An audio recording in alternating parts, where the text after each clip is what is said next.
Graça e paz, amadas. Deus abençoe, Deus nos faça a cada dia permanecer na sua presença, permanecer louvando e agradecendo o seu nome. Mais um momento de escola bíblica dominical, quando nós vamos continuar nossa proposta de estudarmos o livro de de Tony Cock, que fala, trabalha com o tema Em Busca de Timóteo, né? Eu gostaria que nós relembrássemos que nós estamos em um momento da Escola Bíblica Dominical buscando estabelecer para nós que somos filhos de Deus, a perspectiva de qual é o caráter, quais são os exemplos que devemos seguir para nos constituirmos membros cooperadores, líderes cooperadores, melhores cooperadores para a obra do Senhor. E nesta manhã, quando nós vamos nos dedicar a estudar mais uma etapa dessas lições, eu quero lembrar aos irmãos que nós estamos em um momento muito especial em que nos constituímos líderes muito mais fortes no nosso entorno, no lugar pertinho de nós, né? Então, na nossa casa, com os nossos vizinhos, com aqueles parentes que ainda podemos condição de visitar. Então, nós nos constituímos esse líder que tem a responsabilidade que Paulo deposita nos ombros de Timóteo, de ensinar as pessoas de Deus, né, a forma de se comportar diante dele na sua casa, de forma que elas possam, ao conhecer ao Senhor Jesus, elas compreendam que elas estão ingressando em um exército que tem longas batalhas, mas que tem um Deus vitorioso, que nos cerca, que nos unge, que nos protege, que nos conduz, estabelece para nós e em nós, né, um campo de batalha para que nós possamos ir e sermos vitoriosos em nome de Jesus. Eu quero louvar a Deus pela perspectiva que nós temos de conhecê-lo, de estarmos com Ele, de sermos amados do seu coração, e isso é motivo suficiente para nós louvarmos e exaltarmos o nome do Senhor. Na nossa lição de hoje nós vamos trabalhar a questão da fidelidade. Líderes cristãos são fiéis, né? E com essa perspectiva de fidelidade, eu quero convidar a igreja a estar orando ao Senhor nesta hora. Vamos orar a Deus, vamos pedir ao Senhor que renove nosso coração, nosso ânimo, de sermos fiéis ao Senhor, de sermos fiéis aos propósitos que Deus estabelece para as nossas vidas, para a nossa igreja, para as nossas famílias, e que sejamos cooperadores fiéis da obra para a qual temos sido chamados. Vamos orar ao Senhor. Louvado seja o teu santo nome, meu Senhor. Exaltado para sempre seja o teu nome. Eu te rogo que nesta hora, Senhor, em nome de Jesus, que tu faça renascer no nosso coração o ardente desejo, Pai, de te servir, de adorar o seu nome como tu mereces. E que nós nos constituamos, ó Deus, em filhos fiéis aos teus propósitos, aos teus projetos, ó Deus, e que jamais nos desviemos, nem para a direita nem para a esquerda. Que haja em nós um sentimento, Senhor, de agradarmos ao teu nome. Que a nossa igreja local, ela possa desfrutar de filhos teus que são comprometidos, compromissados com as tuas verdades e comprometidos com a tua obra. Nos conduz nesse momento de estudo, renova a nossa sabedoria, renova em nós a sabedoria do Espírito Santo, desagrava os nossos ouvidos, abre os nossos olhos espirituais, meu Senhor, para que possamos aprender de ti e aprendendo, sejamos melhores cooperadores e cumpridores da tua vontade. Nós louvamos por todas as coisas, abençoando cada família onde esse momento de estudo tem adentrado, Senhor. Cada casa que tem aberto as portas para ouvir do teu reino. Que tu possas abençoar, acampar anjos protetores. Nós oramos agradecidos em nome de Jesus e para a glória do Senhor Jesus. Amém. Louvado seja o nome do Senhor, irmãos. Nós vamos trabalhar hoje com líderes cristãos são fiéis, e o texto que emblemou para mim essa lição, além dos textos lá de Gênesis, que trabalham com a história de José, é realmente esse texto de Mateus 25, 21. Quando Jesus profere essa parábola para os discípulos, para aqueles que o ouviam, ele estava dizendo o quanto como deve ser produtiva a fidelidade. Essa parábola é aquela em que o Senhor ele viaja e ele distribui tudo que ele tem entre 3 servos, e 2 buscam não buscam da produtividade aquele valor, aquelas coisas que vieram à sua mão para administrar. Entretanto, enterra esse bem com medo do Senhor, com medo de perder, e ele não se submete a arriscar de forma responsável para que possa render aquele valor, aquele dinheiro, aquelas propriedades.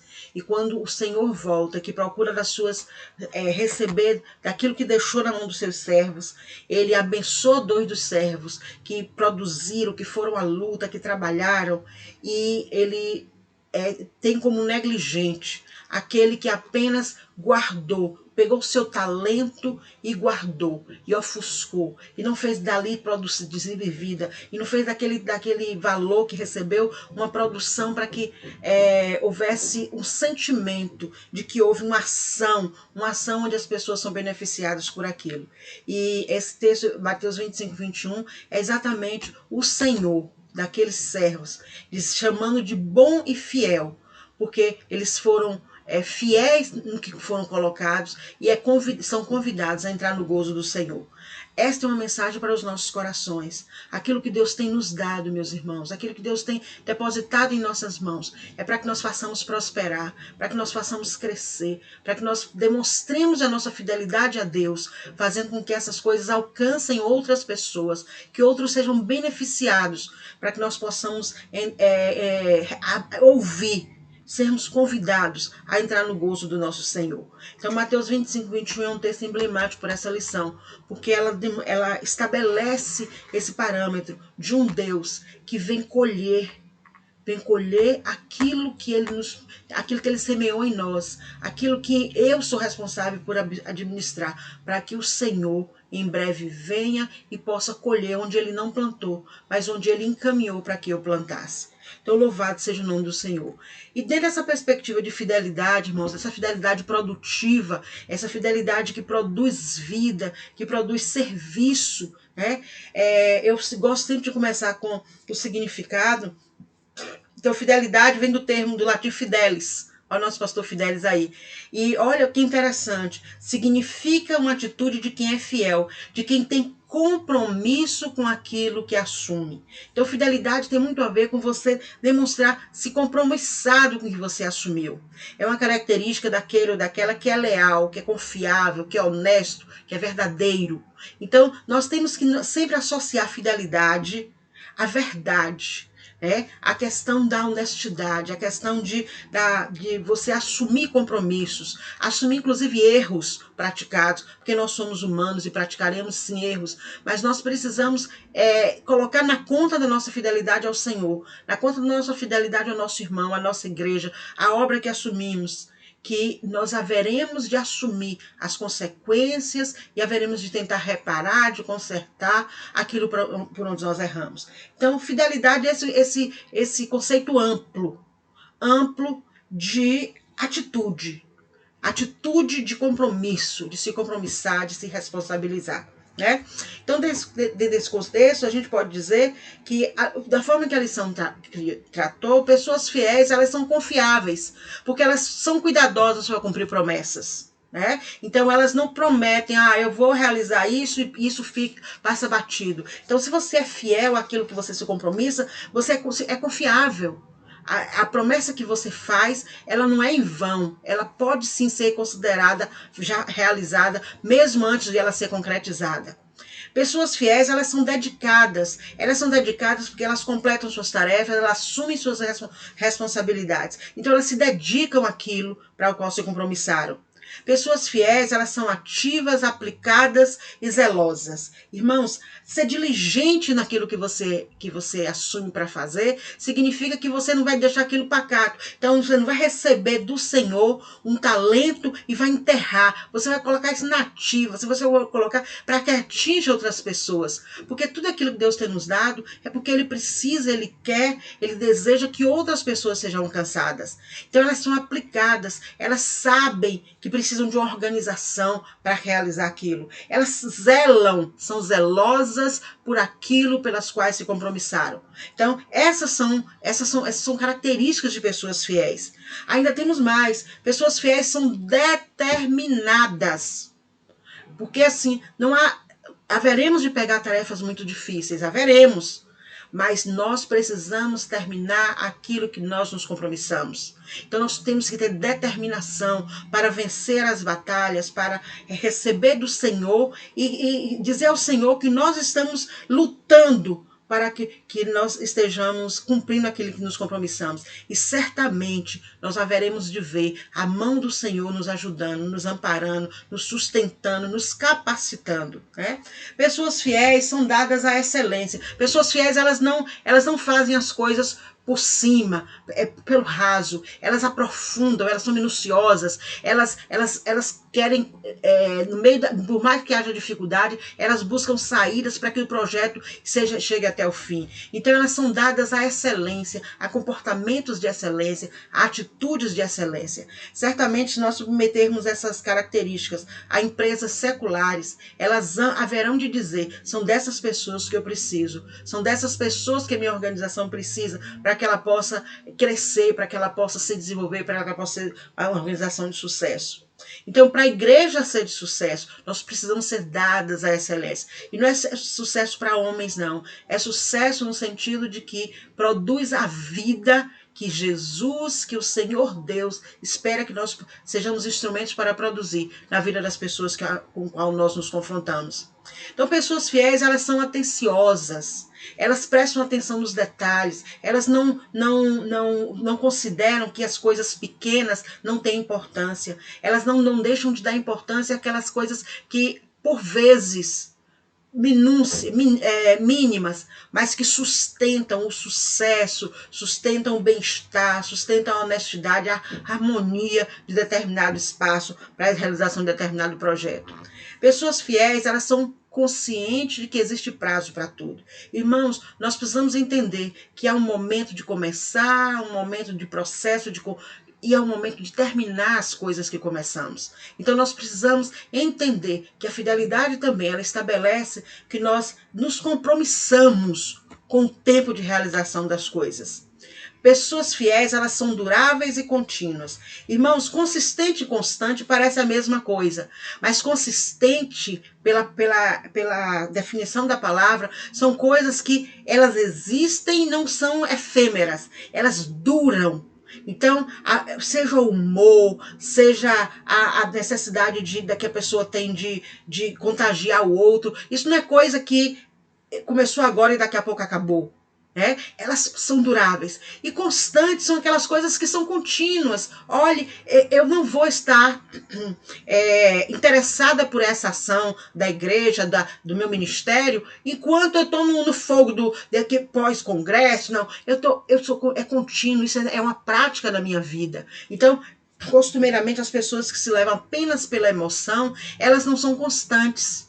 Por quê? Porque elas esquecem que no meio da emoção nós precisamos dar tempo para as dificuldades, para as pedras no caminho, mas que elas não serão e não são jamais maiores que o Deus que nos incumbiu para exercitar esta missão.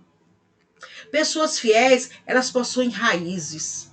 Elas não estão somente na superfície, elas não aparentam apenas ser boas pessoas, ser pessoas fiéis, elas são verdadeiramente fiéis, elas possuem raízes que são fincadas na rocha, que é Jesus Cristo, nosso Redentor. Então não são pessoas que constroem as suas casas em areias, elas são pessoas que constroem as suas casas, que constroem os seus projetos, que estabelecem as suas metas, fincados na rocha que nos dá sustentação, que nos ampara, que nos sustenta e nos conduz para vitórias. E por fim, pessoas fiéis, elas são dignas de confiança, porque elas são honestas. Elas são dignas de confiança porque elas demonstram, nessas outras qualidades todas que vimos, que elas não vieram para passar rapidamente, elas vieram para ficar, elas vieram para construir, para viver as dificuldades, para somar na hora da alegria, para chorar junto com o que chora, para buscar alternativas. E pessoas fiéis, elas sonham. Elas sonham porque elas não estão apenas com o olhar no que está expectado. Então eu devo chegar até aqui. Não, elas vão além do esperado, porque A fidelidade, ela faz com que as conquistas, até as próprias dificuldades, depois de superadas, elas nos impulsionem para querer mais. Se eu posso chegar até aqui, há mais de Deus para revelar para as pessoas. Então, olha a profundidade da fidelidade naquilo que nós consideramos que é apto, que é justo, que é digno, que nosso Senhor possa estar recebendo de nós. Tudo isso, irmãos, nós precisamos nos lembrar que tudo isso nós somos, nós podemos transformar o nosso caráter para ser com o Senhor Deus no processo. Deus pode fazer com que pessoas que não são dignas de confiança se tornem dignas de confiança. Deus pode fazer com que pessoas que desistiram de sonhar voltem a sonhar, porque no Senhor nós podemos muito mais. A palavra de Deus vai dizer que em Cristo nós somos mais que vitoriosos, nós somos mais que vencedores. Então, não há limites para aqueles que esperam, que descansam, que tramitam a sua vida aos pés do Deus Todo-Poderoso.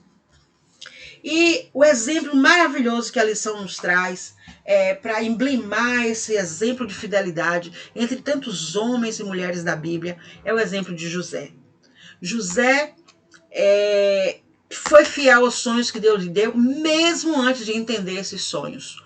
Mesmo antes que José entendesse o que significava aqueles feixes se curvando perante um outro feixe.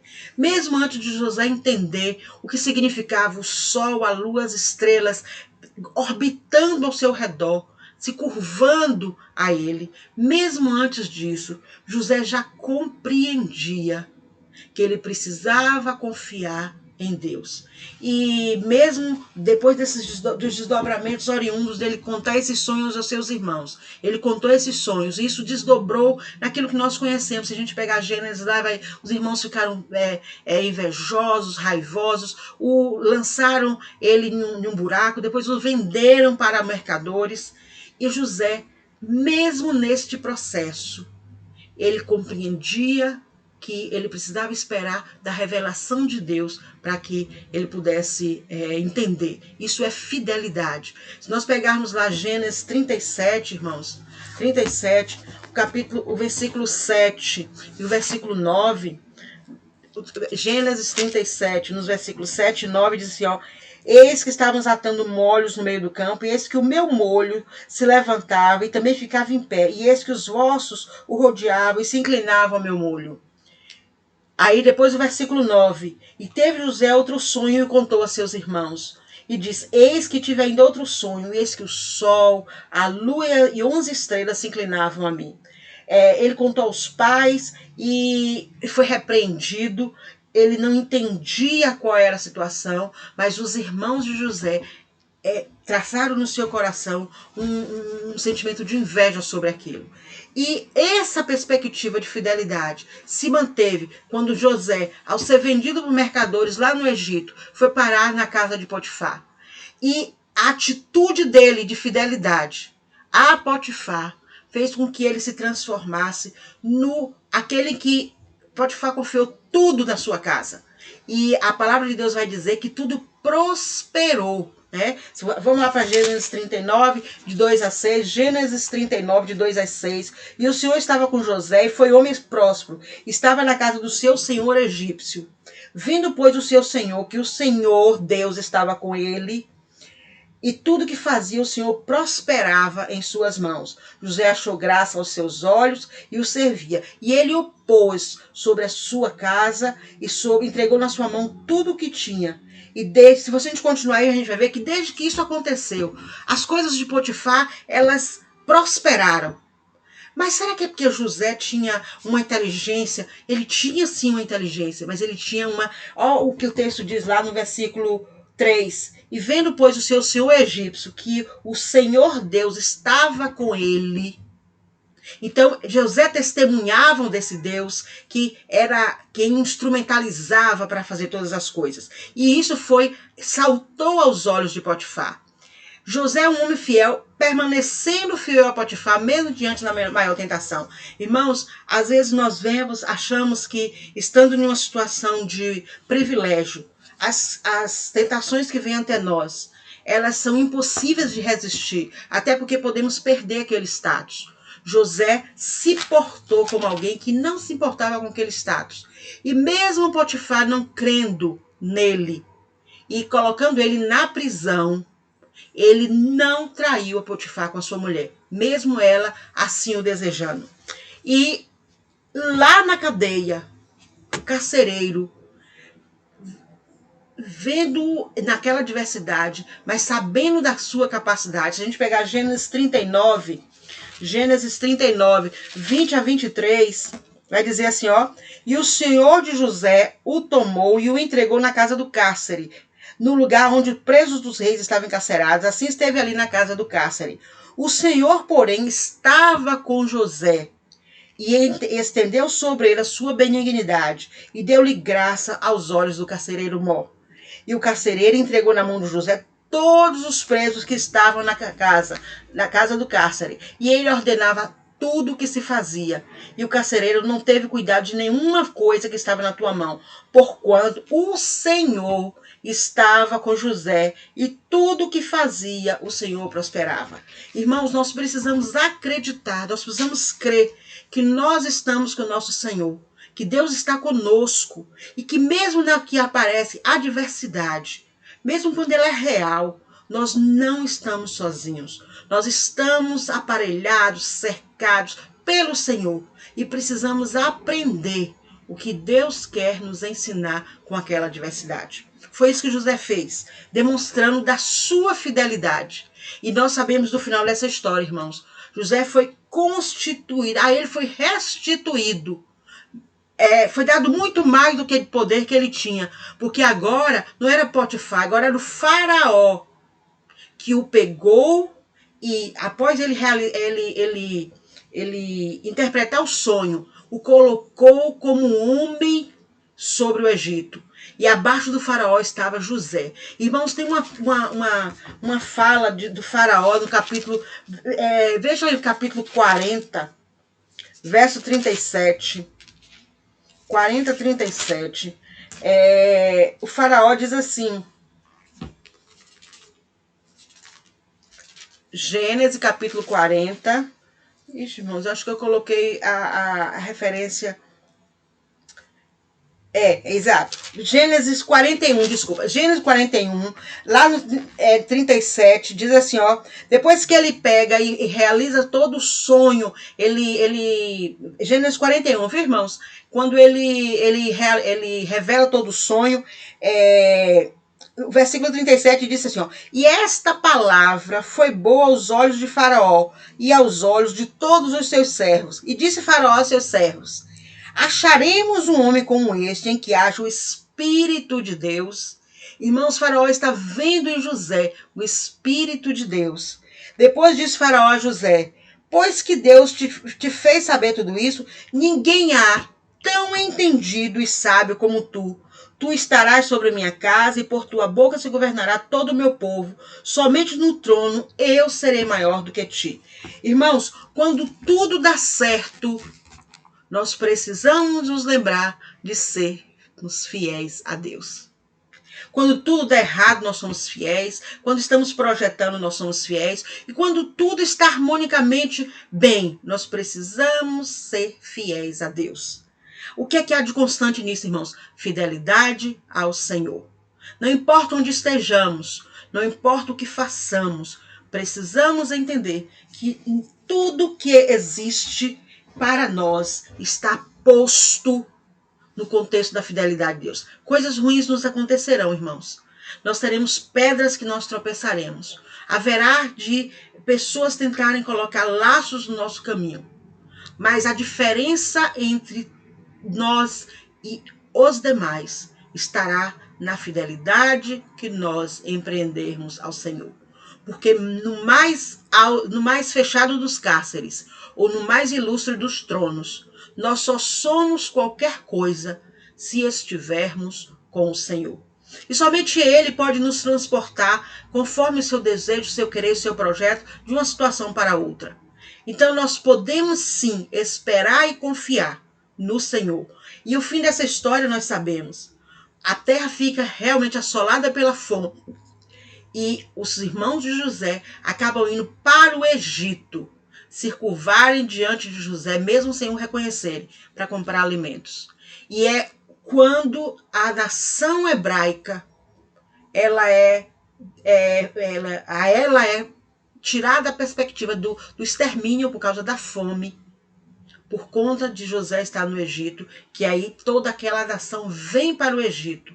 E nós sabemos bem como houve prosperidade no Egito, até que José faleceu e foi chegando a época de faraós que não conheceram José. Por isso a necessidade de Deus tirar o povo de Israel do Egito muitos anos depois. Mas enquanto José esteve vivo, enquanto os faraós que sucederam lembraram de quem era José, a nação hebraica ela estava abrigada, protegida no Egito.